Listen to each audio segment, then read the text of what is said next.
less resistance, less attachment, and more.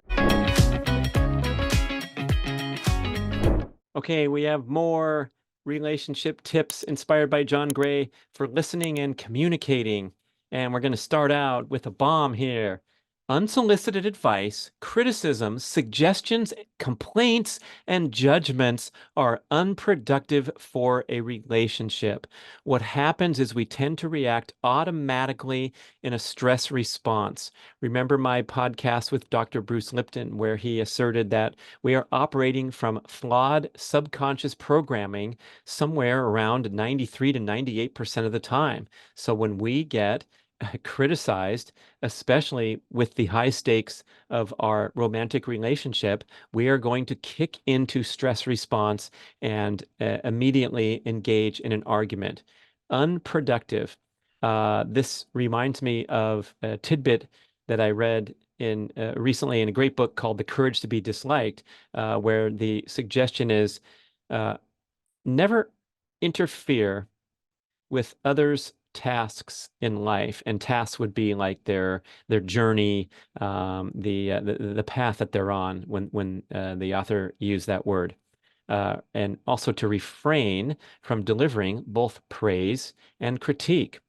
This is especially applicable in the parent-child relationship. And the idea is that if you refrain from delivering both praise and critique and not interfere with others' tasks in life, you allow them to be the best that they can be and allow them to own both their successes and failures. And we see this a lot in the couple dynamic where there's subtle attempts to control the other person through the use of anger or emotion, especially when those tendencies are out of balance from one partner to the other, and all of it is a disaster for a relationship. So, as John Gottman reminds us, uh, couples generally argue about things that will never change and have a huge percentage, I think it was 80% of the time, are arguing about the same old stuff, comma, stuff that will never change. So, what a tip.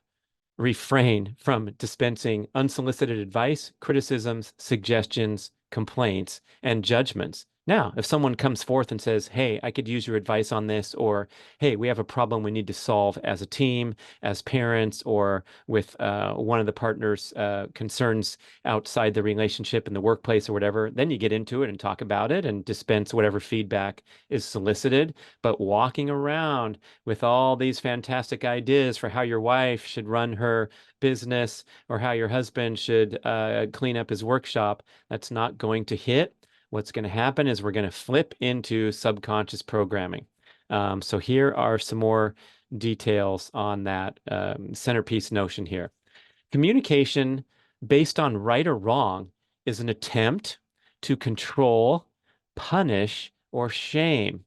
So if you all are arguing about who was right, who had the better memory of what happened the previous incident, and why this didn't go well, whatever the example is, if you're trying to be right and explain or convince the other person they were wrong, you are engaging in an attempt to control, punish, or shame. Number two on the list, I'm going to give you five, and then we're going to send you on your way with this short breather show. Number two, be vigilant to be accountable for your mistakes, forgive others, and realize the destruction of harmful past programming.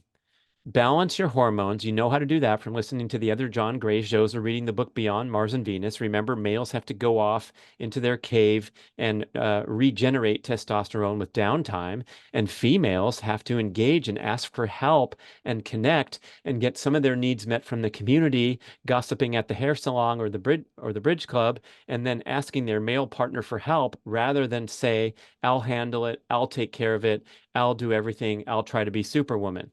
Balance your hormones and focus on what works. Number three, hold back on reactions that don't work and implement stuff that does work. Remember, I said in the previous show, whenever the male loses his cool and departs from Kung Fu Master Calm Cool Collected and starts to engage in anger and emotion with the female partner, it never ends well. John Gray quote. You always feel worse when you express your anger and have an argument. In contrast, maybe sometimes the female needs to rebalance estrogen by venting and getting into some kind of an argument. But once the argument turns destructive or the male has reached his limit, John Gray gives you permission to use these parting comments. Quote, I hear you. And that is the signal for the astute female who listens to the podcast together with her male partner. When the male says, I hear you, that means, please stop talking. I've reached my limit, and nothing's going to end well if we continue to argue, bicker, nitpick. So hold back on reactions that don't work. That's the male holding on to his anger. Implement stuff that does work. That's the female, perhaps talking through all the aspects of her busy day with her female friends rather than obligating the male to sit through the performance.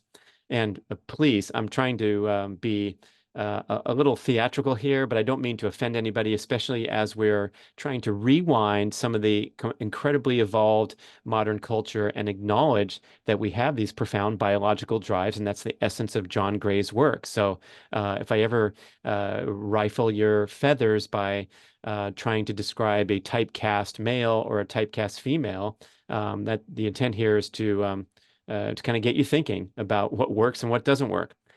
Finishing number 3, when there's a problem, take time to lower your stress and then reflect on what worked and what we can do to change it in the future. So, we don't have to solve everything immediately. Might have to sit on things, let things cool off, come back to the table when it's a better time to talk. Number 4, accept what we cannot change.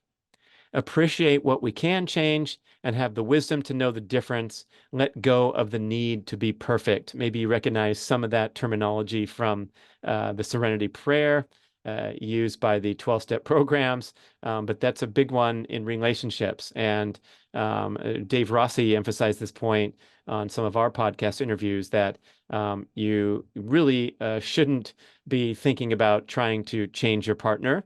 There's a lot of divorce stories where the person thought that, oh, creating a stable home environment will settle my partner down or help them eliminate their alcohol addiction or whatever they're doing that they think they can change the partner. You're not. It's not a good idea to want to try to change your partner. It's a good idea to try to accept them for who they are, and then determine if you can live with it or not, and if it aligns with your vision for your life and your future. And so, as Jillian Turecki emphasizes on a lot of her shows, it's okay to have deal breakers in there and say, "Ooh, I'm sorry. I don't do yelling, name calling, substance abuse, or physical violence, and that's my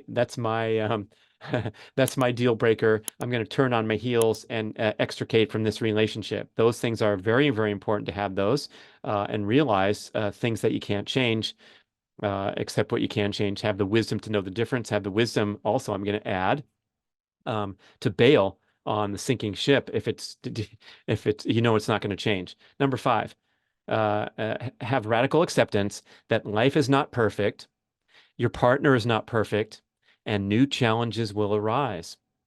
Less resistance, less attachment, and more acceptance. Unconditional love provides us with great comfort. Unexpected turns in life bring new opportunities for greater wisdom, strength, and love. All right, nice tidbits. Take those and run with them. Thanks for listening, watching. Send me your comments, questions, feedback, podcast@bradventures.com.